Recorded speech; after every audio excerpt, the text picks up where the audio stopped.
Soy Natalia Martín Cantero. Si estás haciendo el curso en español, ya me conoces.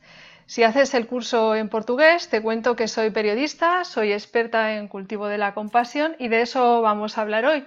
Vamos a profundizar en la compasión y la autocompasión con Gonzalo Brito. Gonzalo es doctor en psicología y es el director de la Formación Internacional de Instructores en Cultivo de la Compasión en español. ¿Qué tal, Gonzalo? Muchas gracias por estar aquí, gracias por acompañarnos. Hola Natalia, ¿qué tal? Feliz de conversar contigo.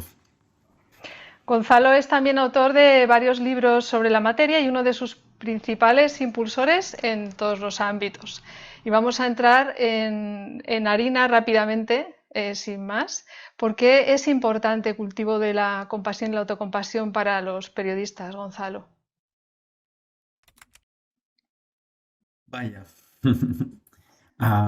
¿Por qué puede ser importante el cultivo de la compasión en en los periodistas? Am, Primero, porque creo que los periodistas son una población que está muy en contacto con el sufrimiento. En general, obviamente que hay muchos tipos de periodismo y muchos tipos de contextos donde ejercerlo, ¿no? Pero si consideramos el periodismo como una vía profesional a través de la cual entrar en contacto con la realidad y ayudar a revelarla y compartirla, eso implica lidiar con el sufrimiento. ¿Mm? Más aún, en cuanto a los seres humanos actualmente tenemos un acceso increíble e inédito en la historia de nuestra humanidad de ser conscientes de más y más sufrimiento en tiempo real a nivel planetario. Y nuestro cuerpo, nuestro cerebro, nuestro sistema nervioso evolucionó y sigue siendo más o menos parecido al paleolítico, evolucionó en contextos tribales chiquititos donde nos damos cuenta de lo local.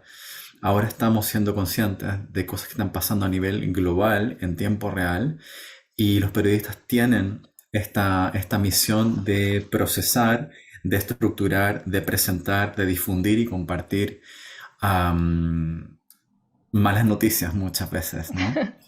Em, ese hecho hace que el cuerpo y la mente de los periodistas estén expuestos a una sobrecarga de lo que se llama posiblemente fatiga compasión o distrés empático. Podemos hablar de eso en más detalle. Porque necesitan procesar mucha información difícil y luego aplicar su criterio y discernimiento más las constricciones institucionales donde trabajen para ver cómo presentar eso. Eso respecto al trabajo con que lidian. Ahora luego el ritmo que tienen por lo menos los periodistas que yo conozco Mm. es muy acuciante, es muy demandante. Por tanto, los niveles de estrés, de ansiedad que he visto en periodistas son bastante altos, ¿no? No es la única profesión que tiene este tipo de problemas, pero es una en la cual hay bastante sufrimiento, tanto afuera como en la persona. Y si comprendemos la compasión como esta capacidad humana bien particular, bien especial de transformar lo que es difícil en algo constructivo, el entrar en contacto con el sufrimiento desde la motivación de aliviarlo y prevenirlo, desde mi perspectiva, se volvería algo bastante central el cultivo de la empatía y la compasión en los periodistas, tanto en términos de su trabajo como en el autocuidado. Y sin embargo, a pesar de todo ello y de lo necesario que es, como estás comentando, muchos recelan, desconfían de la compasión, les suena a algo medio religioso, creen que puede interferir con la objetividad. ¿Qué decirles o cómo cambiar esta percepción entre este colectivo? Sí, antes de cambiar la percepción, yo preguntaría qué es lo que entiende la gente por compasión, ¿no? Porque usualmente muchos de los bloqueos o resistencias a la compasión surgen de una mala comprensión de qué es lo que estamos nombrando como compasión. Es decir, si entendemos compasión como lástima, por ejemplo, o como ser buenitos, o como suavizar la realidad, obviamente que quien querría ser compasivo, ¿no? Yo no querría, no confiaría en un periodista que está reportando algo, endulzando una realidad que no es dulce, por ejemplo, o romantizando algo que, digamos, que no es tal. Si comprendemos en cambio la compasión como em, la capacidad de entrar en contacto con la realidad, precisamente. Es decir, es parte de la compasión el ser consciente de la realidad, cómo está ocurriendo, ¿m? Y luego traer una actitud constructiva hacia ello, que no quiere decir pintar de rosa lo que no es rosa, sino que el hacerme la pregunta de qué manera mi manera de interactuar con esta realidad puede ayudar, aunque sea mínimamente, a co-construir un mundo mejor, ¿no? De qué manera puedo contribuir a que, por ejemplo, las injusticias, los abusos, los problemas que estoy describiendo puedan tener visibilidad. ¿Cómo puedo hacer que los sujetos a quienes entrevisto tengan una voz propia desde su propia visión de mundo, desde su propia realidad? Todo eso es la visión compasiva. Podríamos, tomando una idea de Humberto Maturana, biólogo chileno, podríamos decir que un periodismo compasivo lo que buscaría sería ver al otro como un legítimo otro y poder darle voz a quien no la tiene, por ejemplo. Entonces la compasión no tiene nada que ver con ser blando, con ser permisivo, ser bueno, ser dulce, sino que tiene que ver precisamente con desarrollar el coraje de poder mirar y mostrar la realidad como es, pero desde una cierta preocupación empática de dar voz a quienes no tienen voz, a dar visibilidad a la injusticia que nos están viendo, a hacer frente a los abusos de poder, etcétera. Entonces, para quien piensa que la compasión usualmente tiene que ver con dar abrazos, con sonreír, etcétera, en realidad mucha de la compasión que necesitamos hoy tiene que ver con hacer frente a la injusticia, visibilizar la injusticia, una compasión más yang, podríamos decir, una compasión fuerte o fiera. Eso en combinación con sí, una compasión cálida en términos del autocuidado y de cuidar nuestras relaciones humanas, obviamente. Esperemos que después de tomar este curso, este módulo, el concepto de compasión quede un poco más ajustado a lo que tú estás comentando. Em, una de las cosas que están sucediendo actualmente en todo el mundo prácticamente es que la gente está huyendo de las noticias. ¿Crees que unas gotitas de ese zumo más compasivo, más empático, más humano podría transformar esta situación? En las noticias me refiero. ¿Qué Mm. necesitaríamos cambiar? Yo creo que la gente buscamos em, no, no compasión en términos de que nos cuenten cosas lindas cuando las cosas no lo son, sino que nos cuenten historias que sean inteligentes y que uno vea que hay como un trabajo serio detrás de lo que se está publicando. Ahora, respecto a lo que te puede estar refiriendo a tener como a ver un poco más de compasión en cómo se expresan las noticias, sí, creo que el lenguaje crea realidades y algo que he visto tanto en Chile como en Argentina, en Brasil, en Estados Unidos, en España y otros países, no en todos, pero en muchos actualmente, es la mente tribal tomando mucho espacio. La mente tribal divide yo de otro de manera radical y el lenguaje que se utiliza para describir el mundo es muy simplista, donde no hay matices, ¿no? Acabamos de tener un proceso constitucional muy potente acá en Chile, el país muy, muy dividido entre el apruebo y el rechazo, y fue muy triste en un sentido ver replicado en los medios un lenguaje que era el mismo que hace 30 40 años, ¿no? O eres facho y votas rechazo, o eres comunista y votas apruebo. Y creo que los periodistas tienen un tremendo, tremendo rol en en crear maneras de pensar que puedan ser más matizadas y sofisticadas, pudiendo ver los grises, ¿no?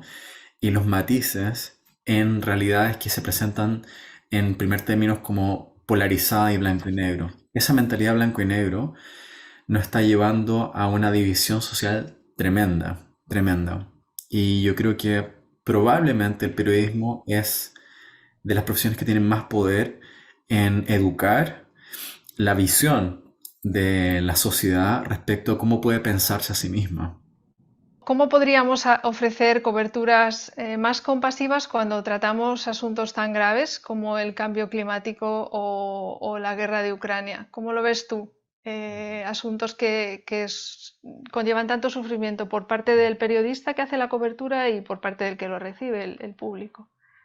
Ujú. Sí, mira, creo que hay como un supuesto detrás de las últimas preguntas que me has hecho y lo quiero levantar un poco, que es que compasivo es más amable y menos dramático. Y no es, y yo no veo así la compasión.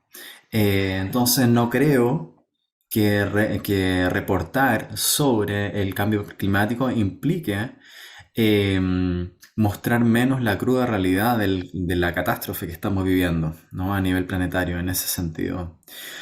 De hecho, yo creo que parte de la labor del periodismo respecto a cualquier crisis, no solamente climática, ¿no? Las crisis de refugiados, en fin, las guerras, no solamente la de Ucrania, sino que todas las que están ocurriendo actualmente.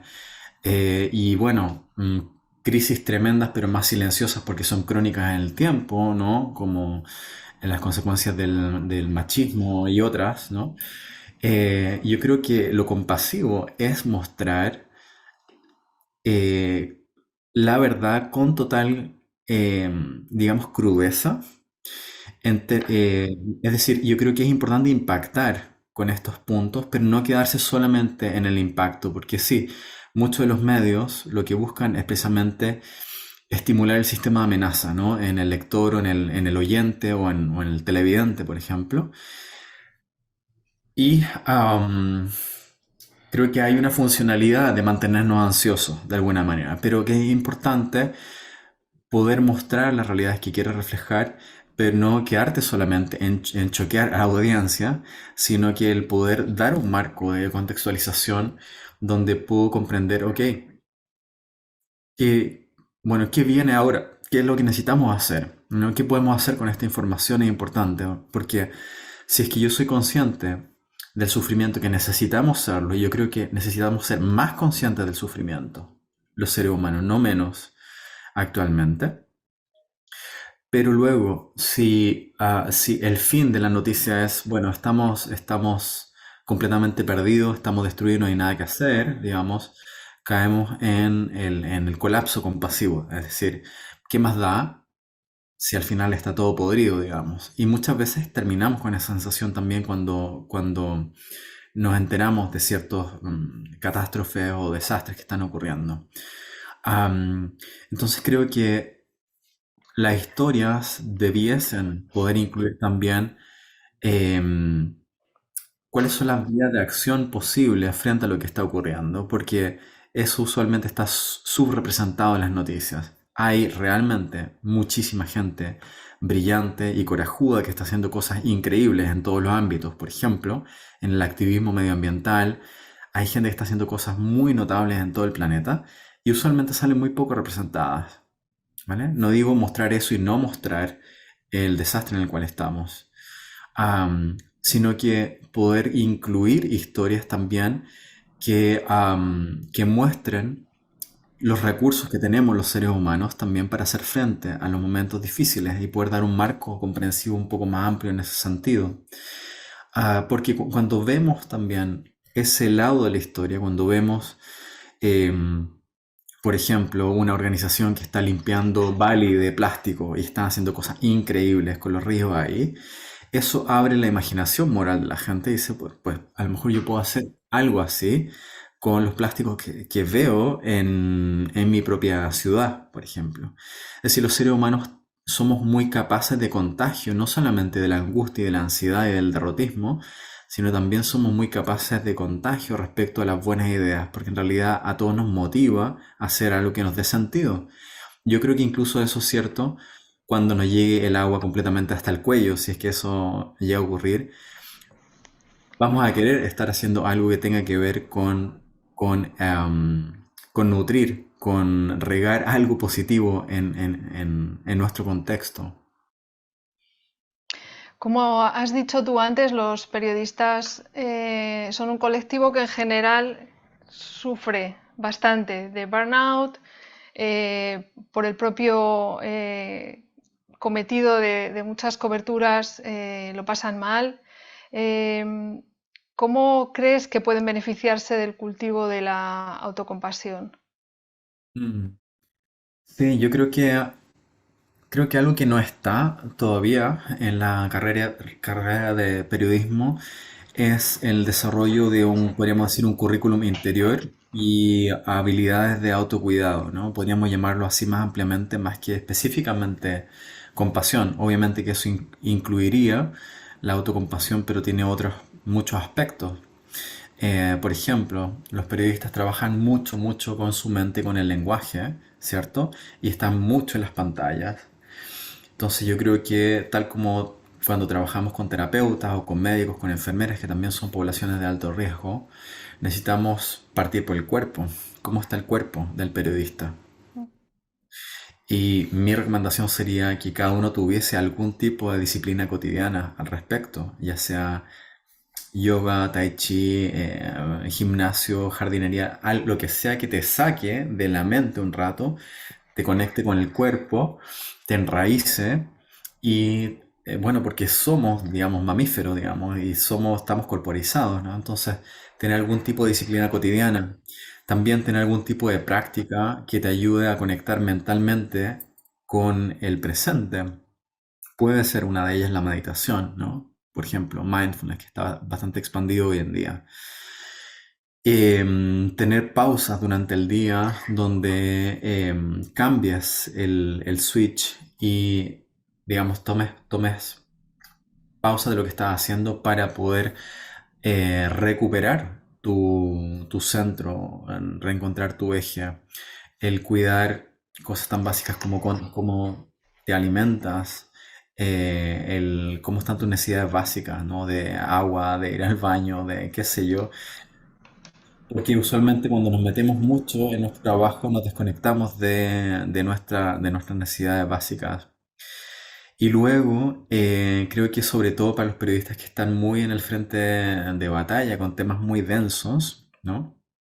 Como guerras o injusticias o incluso, bueno, en varios países ser periodista es de alto riesgo porque, bueno, puedes perder la vida, ¿no? Si estás en México, si estás en Brasil, si estás en varios países, tu profesión de alto riesgo es saber, creo yo, y la importancia es saber tomar relevos y tomar pausas también y tomar perspectiva, porque uno puede ser muy apasionado en lo que hace, ¿cierto? Pero puede que dures muy poco haciendo lo que haces, porque, bueno, porque te quemas o te destruyes haciendo eso. Y creo que es muy interesante una visión como a largo plazo en el trabajo, cómo hacerlo sostenible a través de tener la habilidad de saber entrar y salir también de la zona de alto impacto, digamos, y poder parar, poder descansar, poder matizar también ciertos tipos de trabajo con otros que sean un poco menos intensos.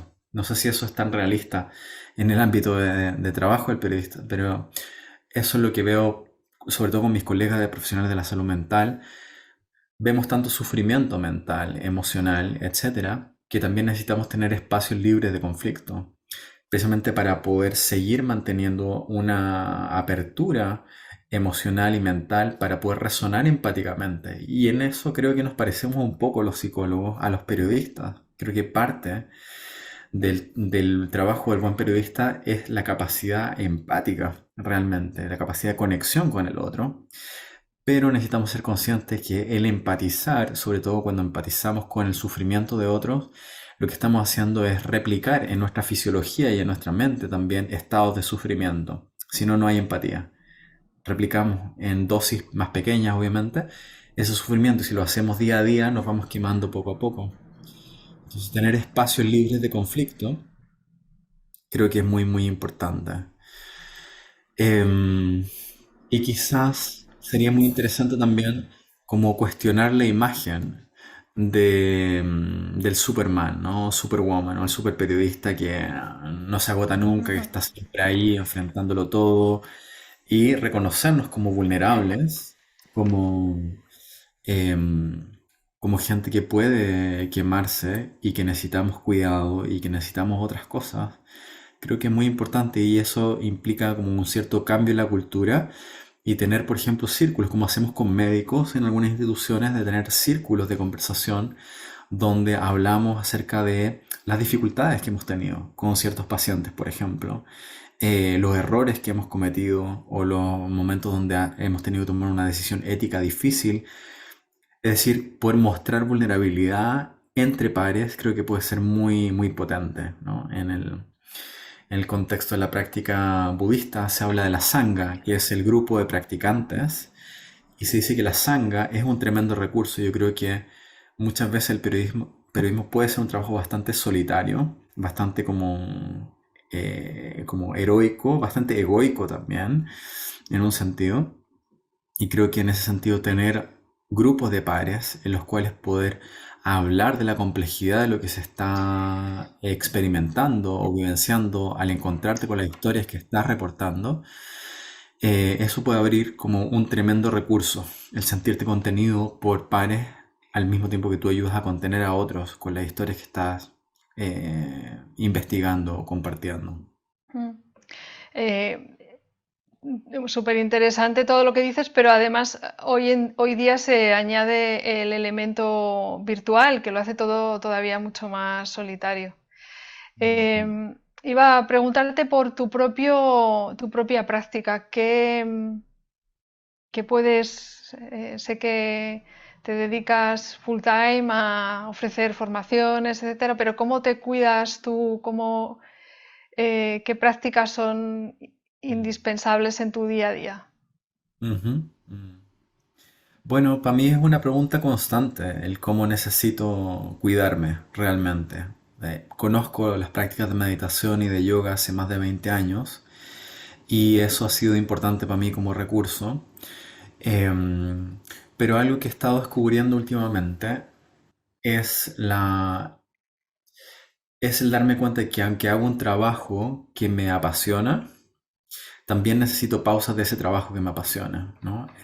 Por ejemplo, me estaba dando cuenta que estaba llenando mucho mis fines de semana con trabajo que me encanta hacer, pero me estaba quedando sin fines de semana. Entonces yo creo que sí, tener ciertas disciplinas diarias, por ejemplo, de mover el cuerpo, como hacía antes, para mí el yoga o correr un poquito, meditar a diario también, el nutrirme espiritualmente con algunas lecturas me ayuda mucho, pero luego tener tiempo de no hacer nada o de hacer lo que se me dé la gana sin estructurarlo, el tener fines de semana, el poder realmente parar, para mí es algo importante. Muchas de las personas que nos escuchan son líderes en los medios en los que trabajan, quizás sean editores, redactores jefe o jefes de sección. ¿De qué manera podrían ofrecer un liderazgo más humano beneficiándose de compasión, autocompasión o más empatía, humanidad? Se me ocurren dos niveles en principio. Yo creo que el primero y quizás más importante es preguntarse con cierta recurrencia qué es lo que estamos haciendo, para qué estamos haciendo lo que estamos haciendo, cuál es el sentido de lo que estamos haciendo, a quién estoy sirviendo con lo que estoy haciendo. Creo que casi pasa en cualquier trabajo, para un psicólogo, para un médico, etcétera, que entramos a una vocación con una cierta visión de lo que queremos hacer y contribuir al mundo y pasan unos años y se nos olvida y nos embrutecemos y vamos creando una piel gruesa que nos va distanciando de el por qué hago lo que hago. Y que el periodismo tiene una función muy, muy importante realmente, pero desgraciadamente veo que mucho periodismo está enfermo hoy en día, ¿no? Que ha perdido rumbo, ha perdido norte. Entonces creo que reconectar con el sentido de visibilizar lo que no está visible, de mostrar am, con conciencia con conciencia de privilegio, con conciencia de género, con conciencia, digamos, de lo que no se está viendo a nivel social, es muy importante como labor. Creo que eso en sí es compasivo. Em, Entonces yo creo que si yo trabajara más con periodistas, haría mucho esa pregunta. ¿Qué es lo que quiero hacer? ¿Qué es lo que me motiva a escribir esta historia? ¿No? ¿Qué es lo que quiero lograr con esto? Y claro, si estoy en una posición editorial o digamos de jefatura, también me preguntaría cuál es el proyecto que estamos haciendo con este producto que estamos sacando, ¿no? A la audiencia. Y de qué manera lo que estoy haciendo está conectado con ayudar a co-construir mundos más justos, ¿no? Mundos más compasivos, mundos más empáticos, ¿no? Eso a nivel del contenido de la misión de lo que estoy haciendo. Y luego, en términos de si estoy en un rol de jefatura en un contexto periodístico, creo que es muy importante ver a la gente con quien trabajo como seres humanos sensibles, que tal como yo desean ser felices y estar libres del sufrimiento, en vez de tratarlo como un medio para un fin, digamos. Es decir, efectivamente todos tenemos que hacer nuestro trabajo, cumplir con nuestras responsabilidades, no es una cosa o la otra, pero luego no olvidar el factor humano que está ahí. Porque si el ser humano que está ejerciendo su labor periodística está quemado, está explotado, está con su sistema de amenaza a tope, está descuidado, obviamente que su trabajo no va a ser el mejor posible, digamos, o no va a ser sostenible en el tiempo.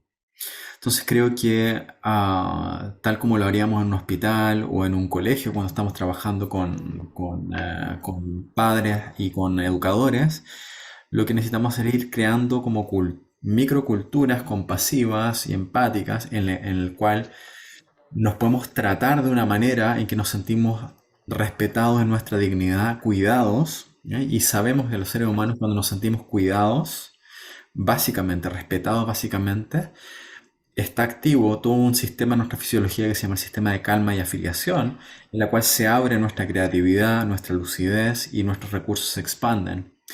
Entonces creo que estamos pasando a un modelo antiguo donde las jefaturas apretaban a los empleados, digamos, a través de la amenaza para sacar lo mejor de ellos, pero ahora sabemos desde la investigación que un sistema nervioso amenazado no es un sistema nervioso que esté en una posición de ejercer creativamente su trabajo, ¿no? Entonces necesitamos nuevos tipos de liderazgo que estén caracterizados por esta lógica más humanizante. Y eso no tiene nada que ver con no hacer un buen trabajo, al contrario. Lo que estamos viendo es que un trabajo de excelencia se logra cuando hay un alto nivel de exigencia, ¿sí? Una exigencia, pero no una exigencia que deshumaniza, sino que apoya, ¿no? El bienestar de las personas que trabajan en este proyecto. Yo creo que si los periodistas están mejor cuidados en su cuerpo y en su mente, y como decía antes, están conectados con un sentido de visión y de misión de qué es lo que implica ser periodista hoy en el planeta en que estamos y cuál es mi contribución respecto a poder co-crear sociedades más justas, más empáticas, más libres de opresión a todos los niveles posibles. Creo que podemos tener periodistas más felices, aunque estén trabajando con temas muy densos. ¿Y crees que, cómo ves el futuro? ¿Crees que eso podremos conseguirlo? ¿Crees que has hablado de más conciencia, eh, más posibilidades de trabajar para construir un mundo más humano, más igualitario? ¿Cómo crees cómo visualizas el futuro? ¿Eres un poquito optimista en ese sentido? ¿Crees que vamos en esa dirección o para nada? Mm, A mí me gusta mucho lo que dice Rebecca Solnit, que es una escritora que admiro, y ella dice en algún punto, citando a Václav Havel, que la esperanza no es un pronóstico de un futuro mejor, realmente. La esperanza está puesta para mí en lo que yo hago.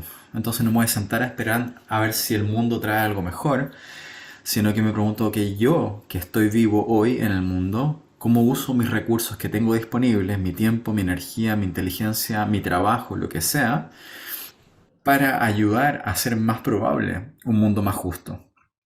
Porque sé que si me quedo brazos cruzados diciendo está todo hecho un desastre y ojalá que pase algo bueno, digamos, es una postura muy desempoderada. Entonces yo no tengo idea. A lo mejor la humanidad desaparece. Puede ser. Tenemos la capacidad nuclear y vamos en un camino ecológico donde la Tierra va a sobrevivir sin duda. El tema es si los humanos pueden sobrevivir. La Tierra es muy resiliente y aparecerán otros seres más adelante. Entonces yo no pongo mis cartas en que las cosas van a ir bien.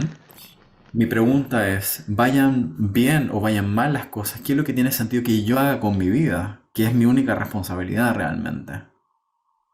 ¿Cómo cuido yo lo que tengo cerca?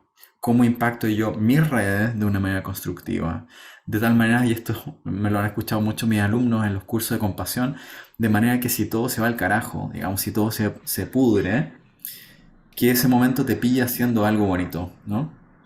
Que ese momento de destrucción no te pille en tu sótano aterrorizado o deprimido o lo que sea, sino que, bueno, no sé, que te pilles sembrando buenas cosas, ¿no?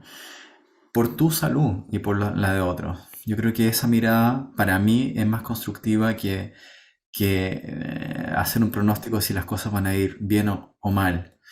Creo que ese futuro lo creamos, lo co-creamos. Y último apunte, y en ese futuro, los medios de comunicación, cómo los ves en resumen? En la salud estoy viendo un cambio hacia la empatía, hacia la compasión, hacia la humanización que antes no veía posible. Incluso en otros tipos de corporaciones también. Entonces, ¿por qué no en el periodismo? Hay gente muy lúcida, e inteligente ahí. Y yo creo que hay grandes íconos compasivos probablemente, ahí echando luz, ¿no? De distintos tiempos en el periodismo. Yo creo que es un tiempo de recuestionarnos cómo hacemos lo que estamos haciendo y por qué lo hacemos. Así que ya me contarás tú qué es lo que va a ser del periodismo en el futuro. Pues ojalá que veamos ese cambio. Muchísimas gracias por tu tiempo, por tu sabiduría, por compartirlo aquí con nosotros y con nosotras. Gracias. Encantado, gracias por la invitación, Natalia. Un abrazo.